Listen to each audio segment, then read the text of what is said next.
Cuando Laura desapareció, fue como si la ciudad entera contuviera el aliento.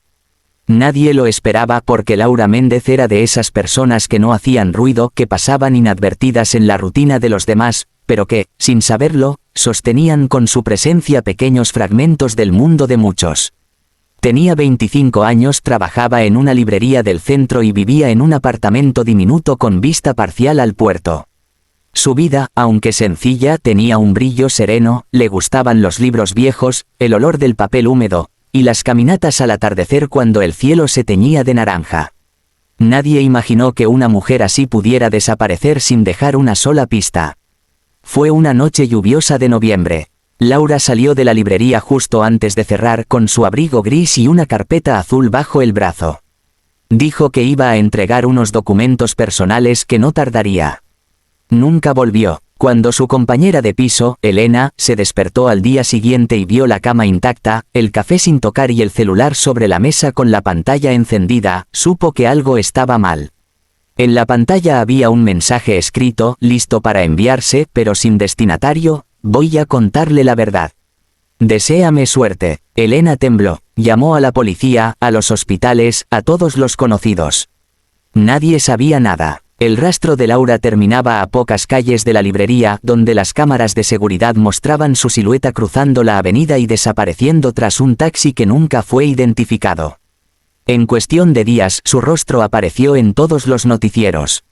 Desaparición misteriosa de joven bibliotecaria, decían los titulares, acompañados de una foto en la que Laura sonreía tímidamente, con los cabellos despeinados por el viento.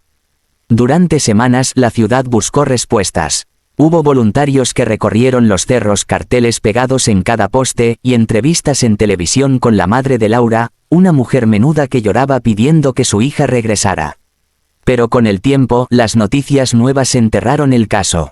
La gente siguió con sus vidas y el nombre de Laura se desvaneció como la bruma del puerto al amanecer. Elena no pudo hacerlo. No podía aceptar que su amiga se hubiera esfumado sin explicación. Conservó el cuarto tal como estaba, los libros apilados en el suelo, una taza con restos de té, la libreta de tapas rojas abierta sobre el escritorio. Allí, entre frases inconclusas y pequeños bocetos, encontró algo que nunca había visto, un título garabateado en letras torcidas: Proyecto Altea. Y debajo, una frase que parecía más una confesión que una nota de trabajo: si alguien descubre lo que hacen, no nos dejarán vivir. Pasaron 5 años. Elena seguía pegando carteles nuevos cada aniversario. La policía ya había cerrado el caso, y la familia de Laura se había mudado a otra ciudad intentando dejar atrás el dolor. Pero una mañana de abril, mientras desayunaba frente al televisor, el presentador de noticias interrumpió la programación con una historia que haría al país contener el aliento otra vez. Mayor que, última hora, una misteriosa inversionista ha adquirido la totalidad del conglomerado tecnológico Altea Group, valorado en más de 12.000 millones de dólares. Los detalles del acuerdo se mantienen en secreto, pero se espera que la nueva dueña revele su identidad esta tarde, en una conferencia en Santiago. Elena apenas escuchó las palabras Altea Group cuando su corazón dio un vuelco. El nombre no era común. Recordó la libreta roja, el título escrito con tinta azul, las noches en las que Laura murmuraba que quería crear algo que sanara al mundo. Corrió al cuarto de su amiga, sacó la libreta del cajón y la abrió en la misma página. Proyecto Altea, decía otra vez. No podía ser coincidencia. A las 5 de la tarde, el mundo entero tenía los ojos puestos en esa conferencia. Las cámaras enfocaban un escenario elegante, decorado con luces blancas y un logo minimalista, una flor metálica que se abría como una hélice. Los periodistas murmuraban, especulaban, lanzaban nombres al aire: una heredera europea, una magnate del sector energético, una figura anónima del mundo financiero. Nadie estaba preparado para lo que ocurrió después. Cuando las luces del auditorio se atenuaron, una mujer avanzó hacia el podio. Llevaba un traje blanco impecable, el cabello recogido en un moño alto y un rostro que parecía demasiado sereno para la tormenta mediática que la rodeaba. Levantó la vista y por un instante el silencio fue absoluto. Era Laura, la misma Laura que había desaparecido 5 años atrás. Los flashes estallaron como relámpagos. La gente se levantó de sus asientos gritando preguntas. Ella esperó con una calma extraña, dejó que el murmullo se apagara y luego habló con voz firme, segura, casi hipnótica. Buenas tardes, soy Laura Méndez, fundadora y actual directora de Altea Group. Un murmullo recorrió la sala como una ola. Algunos periodistas no podían creerlo. Otros la miraban con asombro, intentando reconocer en aquella mujer elegante y poderosa a la joven bibliotecaria de los viejos noticieros. Pero ella siguió, sin titubear. Hace 5 años mi vida cambió por completo. Fui testigo de algo que me obligó a desaparecer. No por miedo, sino por supervivencia. Hoy estoy aquí porque ha llegado el momento de terminar lo que empecé. No explicó más, solo sonrió con un gesto enigmático y añadió: Altea no es solo una empresa, es un propósito, y su verdadero objetivo será revelado muy pronto. Luego se dio la vuelta y se marchó entre una tormenta de preguntas sin responder. Esa noche, su nombre fue tendencia mundial. Los titulares iban desde lo sensacionalista hasta lo conspirativo: la mujer que volvió de entre los muertos, de bibliotecaria a billonaria, el misterioso ascenso de Laura Méndez, farsa o milagro. Nadie sabía qué había ocurrido durante esos 5 años. Ningún registro financiero, ninguna empresa conocida, ninguna inversión explicaba cómo una joven desaparecida había adquirido una de las compañías más grandes del continente. Elena vio la conferencia en silencio, con las manos temblando sobre el control remoto. Era su amiga, no cabía duda. Su voz, sus gestos, la forma de inclinar la cabeza cuando pensaba, pero también había algo nuevo en ella. Una fuerza fría, una determinación que Laura nunca había mostrado antes. A la mañana siguiente, una carta sin remitente llegó al buzón de Elena. Dentro había una sola hoja con 2 líneas escritas a mano. Lo que viste aquella noche era real. Gracias por no olvidarme, L. Elena se quedó paralizada. No había firmado Laura, solo L. Pero la caligrafía era inconfundible. La carta olía a los mismos pétalos secos que Laura solía guardar entre las páginas de sus libros. Aquella frase, lo que viste aquella noche, la perseguía como un eco. Elena había borrado ese recuerdo de su mente durante años. La noche en que Laura desapareció, ella había escuchado un golpe en la ventana del apartamento y había salido al pasillo.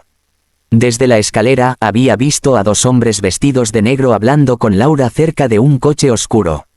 No alcanzó a escuchar lo que decían, pero la expresión de miedo en el rostro de su amiga nunca se le borró. Luego, los 3 desaparecieron bajo la lluvia, y el coche arrancó sin dejar huellas. Ahora entendía que aquello no había sido un secuestro cualquiera. Mientras tanto, los medios intentaban sin éxito obtener una entrevista exclusiva. Laura se negaba a hablar con nadie. Las oficinas de Altea se habían convertido en una fortaleza: guardias privados, accesos restringidos, filtraciones controladas. Solo se sabía que la empresa trabajaba en un proyecto biotecnológico, destinado a mejorar la calidad de vida humana. Pero una periodista, Lucía Robles, comenzó a atar cabos. Investigó los orígenes de Altea y descubrió que muchos de sus empleados provenían de una antigua compañía llamada Medcore, cerrada abruptamente tras una investigación por experimentos ilegales en humanos. Lo inquietante era que Medcore había desaparecido de los registros justo la misma semana en que Laura también lo hizo. Lucía publicó un artículo que sacudió al país: La verdad detrás de Altea, el proyecto que el gobierno quiso borrar. En él, insinuaba que Laura Méndez había sido parte de un experimento que combinaba inteligencia artificial y manipulación celular para curar enfermedades incurables, pero que algo había salido mal, muy mal, y que las consecuencias habían sido encubiertas. El artículo se viralizó. La gente comenzó a dividirse entre quienes veían a Laura como una heroína visionaria y quienes la consideraban una amenaza. Las acciones de Altea subieron un 200% en 2 días, mientras los foros se llenaban de teorías: que había descubierto una fuente de energía biológica, que había clonado su propio cuerpo, incluso que no era realmente humana. Laura permaneció en silencio. Pero en la noche del 3er día tras el artículo, las cámaras de seguridad del edificio de Altea registraron un movimiento inusual: su coche saliendo solo, sin escoltas, rumbo a la carretera costera. Nadie volvió a verla por varios días. Elena volvió a temer lo peor. Fue entonces cuando encendió el televisor y vio la noticia que le heló la sangre: explosión en la autopista costera. Se presume que el vehículo pertenecía a la empresaria Laura Méndez. Las imágenes mostraban solo restos calcinados y un pequeño colgante metálico entre las cenizas con una inscripción apenas legible, luz antes que sombra. Elena cayó de rodillas. Reconocía ese colgante, Laura lo llevaba desde la adolescencia. Pero algo en su interior se negaba a creer que todo terminara así. Había sobrevivido una vez, podía hacerlo de nuevo. Mientras las autoridades declaraban su muerte y las acciones de Altea se desplomaban, Elena recibió un correo electrónico desde una dirección desconocida. Solo contenía una frase: el proyecto Eden no ha terminado. Busca en la libreta roja.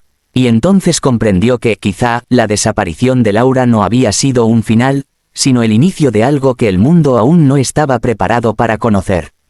Lucía Robles no durmió en 2 noches. La imagen del colgante con la inscripción, luz antes que sombra, aparecía en todos los canales y con cada repetición, su intuición gritaba que la historia no había terminado. Laura Méndez no estaba muerta. Había algo más, algo que todos pasaban por alto. Lucía, periodista de investigación con fama de no soltar los casos imposibles, sabía que los accidentes no existían en torno a personas como Laura. No cuando estaban tan cerca de revelar algo grande. Pasó horas revisando las grabaciones de la última conferencia, deteniéndose en los gestos, las pausas, las miradas. Entonces lo vio. Antes de pronunciar las palabras Proyecto Eden, Laura tocó 3 veces su pulsera plateada, un movimiento que parecía casi involuntario. Lucía había aprendido a reconocer códigos, señales, detalles ocultos en los discursos de personas que sabían que las vigilaban. Ese toque no era casualidad. Era una marca, una pista. A la mañana siguiente, Lucía pidió acceso al edificio de Altea Group con la excusa de una entrevista póstuma para un documental. El lugar estaba bajo vigilancia constante desde la muerte de su fundadora, pero su nombre abría puertas. Tenía reputación, sabía cómo moverse. Con su credencial de prensa y una sonrisa profesional, logró que un guardia la acompañara hasta el piso 31, donde se encontraba la oficina de Laura. El despacho era minimalista, pulcro, casi frío. Una pared completa de vidrio mostraba la ciudad bajo un cielo gris. En el centro, un escritorio de cristal y, frente a él, un cuadro enorme de tonos azules y dorados. Recordó las palabras de Laura en la última conversación que tuvieron: si algo me pasa, busca el archivo Eden. Está detrás del cuadro. Esperó a que el guardia se alejara, fingiéndose distraída con su grabadora. Luego, sin pensarlo demasiado, empujó el borde inferior del cuadro. Este se movió con un leve chasquido. Detrás había una pequeña ranura metálica. Introdujo una vieja tarjeta de memoria, un truco que solía usar para abrir cerraduras digitales, y la pared se abrió lentamente, revelando una caja de seguridad empotrada. Dentro, había un pendrive de color negro con la palabra Eden grabada a fuego. Lucía lo tomó con manos temblorosas. No sabía si debía abrirlo ahí o huir. Optó por lo segundo. Apenas salió del edificio, un auto negro la siguió. Aceleró, dobló por calles secundarias y logró despistarlo después de 15 minutos de puro caos. Cuando por fin llegó a su apartamento, cerró todas las cortinas y conectó el pendrive a su laptop. El dispositivo contenía solo un archivo de vídeo. Se titulaba Eden_truth.mp4. Lucía respiró hondo y lo abrió. La pantalla mostró a Laura grabándose a sí misma en una habitación de luz tenue. Tenía el cabello suelto, el rostro cansado y los ojos húmedos. Si estás viendo esto, comenzó, significa que ya no puedo seguir escondiéndome. Lo que vas a escuchar puede destruir muchas cosas, o salvarlas. Hizo una pausa y miró directamente a la cámara. Hace 5 años trabajaba para Medcore, una empresa biotecnológica que prometía curar enfermedades incurables. Pero lo que realmente hacíamos era distinto. Estábamos desarrollando un sistema capaz de reprogramar células humanas utilizando inteligencia biológica para reiniciar tejidos, memorias, incluso personalidades. Lo llamamos Proyecto Eden. La idea era crear una cura universal, un renacer molecular. Pero no tardamos en descubrir el precio. Lucía se inclinó hacia la pantalla con el corazón latiéndole a 1000 por hora. El proceso funcionaba, continuó Laura, pero alteraba algo más profundo que el cuerpo. Cambiaba la mente. Las personas tratadas perdían recuerdos, identidad, emociones. Se volvían perfectas, obedientes. Un ejército biológico sin voluntad. Cuando intenté denunciarlo, Me silenciaron. Me obligaron a desaparecer. El rostro de Laura se ensombreció. Tomé los archivos, los escondí y huí. Durante años viví en la sombra, reconstruyendo el proyecto desde cero, corrigiendo lo que lo hacía peligroso. Mi objetivo era revertir lo que ellos querían usar para controlar. Altea nació de eso, un intento de devolver el poder al ser humano, no de quitárselo. Pero ellos me encontraron otra vez. Y si estás viendo esto, es porque lo intentaron de nuevo. La grabación terminó con un zumbido y una línea de texto que apareció en la pantalla. Los datos completos se almacenan en el servidor seguro de Altea bajo la clave LUZANTESOMBRA. Lucía apenas podía creerlo. Si eso era real, tenía pruebas de uno de los mayores crímenes científicos de la historia. Pero sabía que no duraría mucho con esa información en su poder. Esa misma noche, hackeó el servidor de Altea utilizando la clave. Lo que encontró era espeluznante: documentos, grabaciones, informes clínicos de sujetos anónimos sometidos a tratamientos experimentales, la mayoría de ellos desaparecidos después. Entre los nombres codificados había uno que la dejó helada: L. Méndez _Prototype 01. Laura no solo había sido parte del proyecto, había sido el primer experimento. Lucía comprendió entonces por qué había cambiado tanto. La mujer que volvió no era exactamente la misma que se había ido.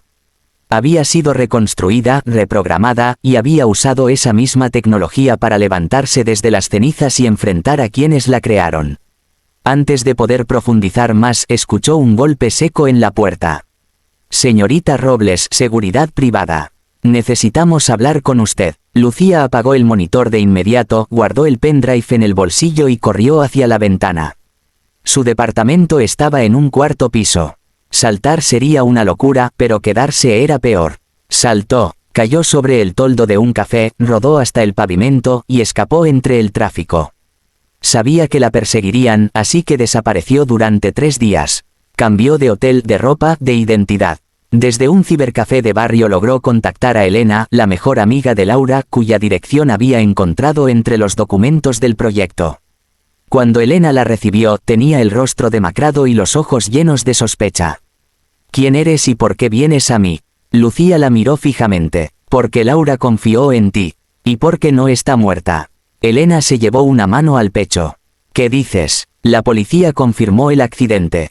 Ese accidente fue una farsa. Ella sabía que la iban a cazar. Se hizo desaparecer por segunda vez. Y creo que quiere que la encontremos. Elena temblaba. ¿Cómo puedes saber eso? Lucía sacó el pendrive y lo colocó sobre la mesa. ¿Por qué dejó esto? ¿Y por qué escribió tu nombre en uno de los archivos? Elena no respondió. Se levantó lentamente, caminó hasta una vieja caja de madera y sacó una libreta roja, la misma que había guardado durante años. Esta libreta era de Laura. Hace poco recibí un mensaje anónimo que decía: busca en la libreta roja. Pero no entendí por qué, hasta ahora. Juntas, revisaron las páginas. En una de ellas había un mapa dibujado a mano con coordenadas y una palabra subrayada 3 veces: Eden_Lab. Lucía se inclinó sobre el dibujo. Esto podría ser donde empezó todo. Esa misma noche viajaron hacia el norte. Las coordenadas las llevaron a una zona costera abandonada donde las ruinas de un antiguo centro de investigación descansaban entre la niebla. El cartel oxidado aún decía Medcore Institute. Entraron con linternas, abriéndose paso entre los escombros. En una de las salas, una luz débil parpadeaba en un monitor. Al acercarse, el sistema se encendió solo, mostrando una interfaz con el logo de Altea. Y luego, una voz. Lucía, Elena, sabía que vendrían.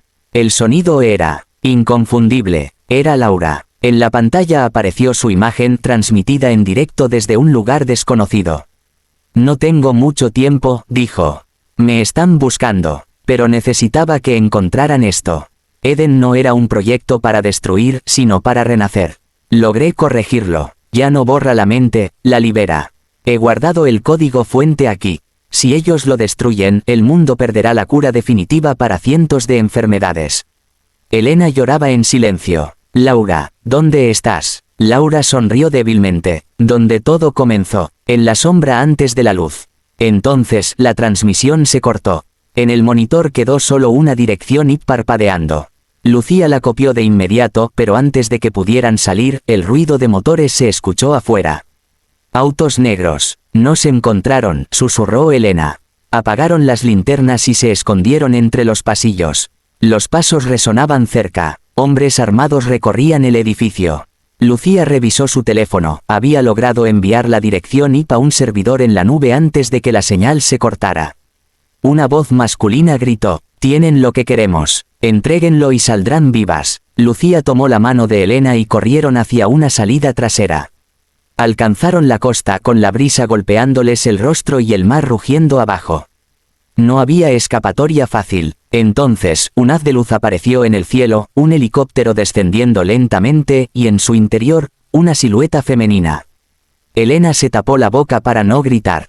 Era Laura. El helicóptero aterrizó. Una voz salió del altavoz. «Suban, rápido». Lucía empujó a Elena hacia la puerta abierta, y ambas subieron justo cuando los hombres llegaban al borde del acantilado. Desde el aire, vieron las luces de los autos hacerse pequeñas mientras se alejaban mar adentro. Laura se volvió hacia ellas. Su mirada era distinta, más cansada, más humana. «No podía quedarme muerta», dijo con una sonrisa leve. «Aún hay demasiado por hacer». Lucía la observó en silencio. «¿Qué es realmente el proyecto Eden, Laura?». Ella suspiró. «Es la posibilidad de empezar de nuevo.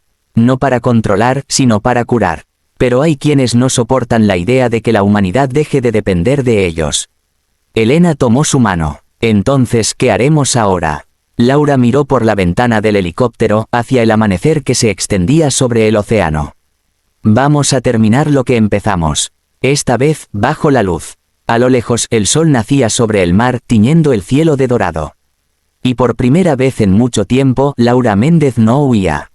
Volvía. Semanas después, El Mundo recibió un comunicado anónimo firmado por Proyecto Eden, una base de datos abierta, con fórmulas médicas y biotecnológicas que podían curar cientos de enfermedades sin costo alguno. Los gobiernos se alteraron, las corporaciones perdieron millones, pero la gente celebró.